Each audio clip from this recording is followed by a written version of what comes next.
Hello friends, আজকে একটা নতুন রেসিপি নিয়ে চলে এসেছি। রেসিপির নামটা আমি পরে বলবো। এটা একদম পাতলা পাতলা সেমাই আছে, এটাকে ঘিতে ভাজছি। নামটা আমার ঠিক মনে নেই, এটা দিল্লিতে আমি খেয়েছিলাম, তো পরে আমি নামটা ঠিক বলবো। এটা মানে ভালো ঘিয়ে ভালো করে ভাজতে হবে এটা, তারপরে দেখাচ্ছি কীভাবে কি করি। সেমাইটাকে ভাজার পর একটা ননস্টিক বাসনে, যেটা আমি মাইক্রোওভেনে দিতে পারবো সেরকম বাসনে একটা মানে একটা লেয়ারভাবে বিছিয়ে নিচ্ছি পুরোটা প্লেটটার মধ্যে। তারপর এর উপর আবার দিতে হবে কি কি সেটা দেখাবো।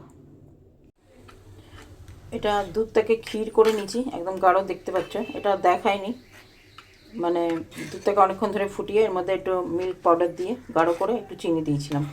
এবারে এটার মধ্যে এটাকে দিতে হবে পুরোটা, মানে পুরোটা পেতে দিতে হবে, যেন একদম পুরো এক লেয়ার লাগাতে হবে এটা।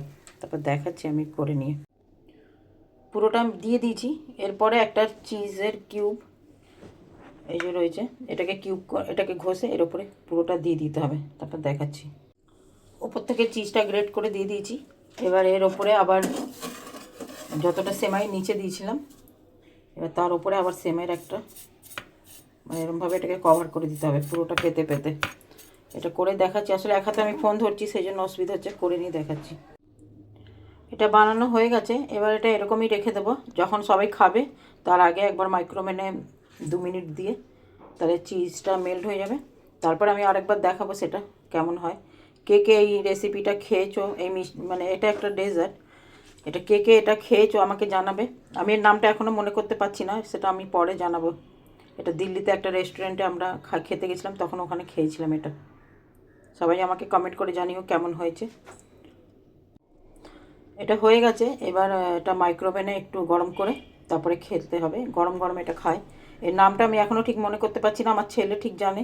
আমরা দিল্লিতে যখন ছিলাম আর কি, কেদারনাথ থেকে আসার পথে দিল্লিতে একটা মানে হোটেলে একটা খেয়েছিলাম এটা আমরা, তো খুব ভালো লেগেছিলো। তো তারপরে আমি 1-2বার বানিয়েছি, কিন্তু আজকে আবার বানালাম, তো রেসিপিটা সেই জন্য শেয়ার করছি।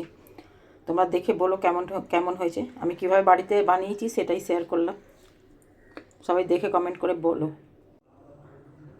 মাইক্রোওভেনে 1 মিনিট দেওয়ার পর এটা ছুরি দিয়ে একটু কেটে নিচ্ছি। কেটে নিয়ে এটাকে বের করে এবার খাবো। এর নামটা আমি এখনও ঠিক জানি না, আমি লিখে দেবো, তোমরা সবাই জানতে পারবে। আর কে কে জানো এটা সবাই আমাকে জানিও। এর ওপরে একটু ড্রাই ফ্রুট মানে একটু গুঁড়ো করে এর ওপরে দেয়। ড্রাই ফ্রুট আমার বাড়িতে নেই, সেজন্য আমি দিলাম না, এরকমই বানালাম। তোমরা দেখে বলো কেমন হয়েছে, সবাই কমেন্ট করে জানাবে। আমি বাড়িতে কিভাবে রান্না করি সেটাই শেয়ার করলাম, সবাই কমেন্ট করে জানিও।